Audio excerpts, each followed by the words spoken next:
নমস্কার, Shivshakti জ্যোতিষালয় YouTube channel ও Facebook পেজের আরেকটি নতুন এপিসোডে সকলকে আবারও স্বাগত জানাই। আপনারা থাম্বনেল দেখেই বুঝে গেছেন আজকেও হাজির হয়েছি একটি বশীকরণ মন্ত্র নিয়ে।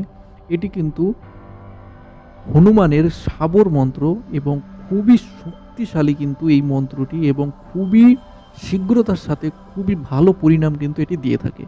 তো কোন কোন ক্ষেত্রে এর প্রয়োগ করবেন?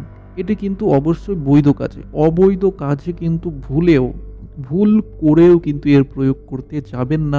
হনুমান, আপনারা কল্পনা করতে পারছেন, যিনি ব্রহ্মচর্য এবং রামের দাস তাকে বলা হয়ে থাকে, তিনি কিন্তু কোনোরূপভাবেই কোনো অনুচিত কাজ কিন্তু কোনো রকমভাবে কিন্তু সহ্য করবে না।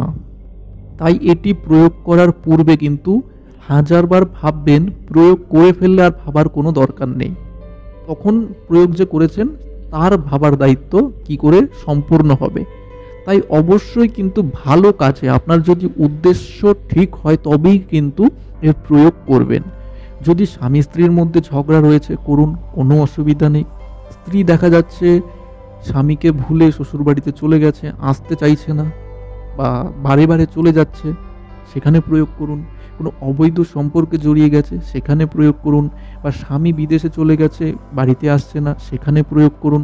তবে এটি এই ক্ষেত্রে করা যাবে না, কারণ এটি কিন্তু দূর থেকে নয়, চালান ক্রিয়া নয়, তো এই ক্ষেত্রে করতে পারবেন না। তো কি হচ্ছে, স্বামী কোনো অবৈধ সম্পর্কে জড়িয়ে পড়েছে, স্ত্রীর দিকে দেখছে না, সেই জায়গায় আপনারা এর প্রয়োগ করুন।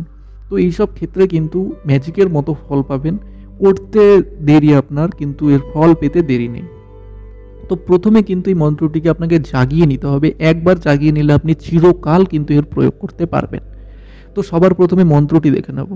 মন্ত্রটি হচ্ছে, ওম পীর বজরঙ্গী রাম লক্ষ্মণ কে সঙ্গী जहाँ जहाँ जाए फतह के डंके बजाए उमुक को मोह के मेरे पास ना लाए तो अंजनी का पूत ना कहाए दुहाई राम जानकी की। মন্ত্রটি আমি আরো দুই একবার বলে দিচ্ছি যেন বুঝতে সুবিধা হয়। ওম পীর বজরঙ্গী রাম লক্ষ্মণ কে সঙ্গী जहाँ जहाँ जाए फतह के डंके बजाए उमुक को मोह के मेरे पास न लाए तो अंजनी का पूत ना कहाए दुहाई राम जानकी की। ओम पीर बजरंगी राम लक्ष्मण के संगी जहाँ जहाँ जाए फतह के डंके बजाए उमुक को मोह के मेरे पास न लाए तो अंजनी का पूत ना कहाए दुहाई राम जानकी की। তো মন্ত্রটি আশা করি বুঝতে পেরেছেন। এবার অনেকে কমেন্ট সেকশনে এসে বলছেন বা হোয়াটসঅ্যাপে এসে বলছেন মন্ত্রটি লিখে দিতে। মন্ত্রটি লিখে দেওয়ার জন্য কি করতে হবে শুনে নিন তাহলে। প্রথমে কমেন্টে যাবেন, মন্ত্রটি লিখে দেওয়ার জন্য সেখানে কমেন্ট করবেন, তারপর সেটির স্ক্রিনশট নেবেন, ভিডিওটিকে লাইক করবেন, তার স্ক্রিনশট নেবেন, নিয়ে এসে আমাকে হোয়াটসঅ্যাপে দেবেন। টেলিগ্রামে দেবেন না, টেলিগ্রামটি সবসময় আমার কাছে থাকে না। হোয়াটসঅ্যাপে দেবেন, সেখানে কিন্তু আপনাদেরকে মন্ত্রটি টেক্সট ফরম্যাটে লেখা অবস্থায় কিন্তু দিয়ে দেওয়া হবে। এটি এই কারণে করা হচ্ছে, আপনারা কমেন্ট বা লাইক না করলে কিন্তু ভিডিওটি সবার কাছে পৌঁছবে না এবং ভিউজ বাড়বে না। এই কারণটার জন্যই কিন্তু এটি করা হচ্ছে। আপনারা প্রতিনিয়ত কমেন্ট করুন, লাইক করুন, শেয়ার করুন, তাহলে কিন্তু ভিডিওর ওপরেই লিখে দেওয়া হবে। তো আপনারা যেরকমভাবে চাইবেন সেরকমভাবেই হবে। আপনারা কমেন্ট করুন, লাইক করুন, শেয়ার করুন, সেগুলো স্ক্রিনশট এনে হোয়াটসঅ্যাপে দিন, সেখানে কিন্তু টেক্সট ফরম্যাটে দিয়ে দেওয়া হবে। এবং আপনারা যখন প্রতিনিয়ত এরকমভাবে করতে থাকবেন তখন কিন্তু ধীরে ধীরে ভিডিওর ওপরেই লিখে দেওয়া হবে। তো এবার চলে আসি নিয়মে। নিয়ম হচ্ছে, এটি করতে হবে হনুমান জয়ন্তী বা রাম নবমীর সময় কিন্তু এই মন্ত্রের জাগরণ যদি করতে পারেন খুব ভালো হয়। তো সেই দিন থেকে শুরু করে 11 দিন, প্রত্যেকটা দিন 11 মালা করে জপ করে নিতে হবে, তাহলে কিন্তু এই মন্ত্রটি সিদ্ধ হয়ে যাবে।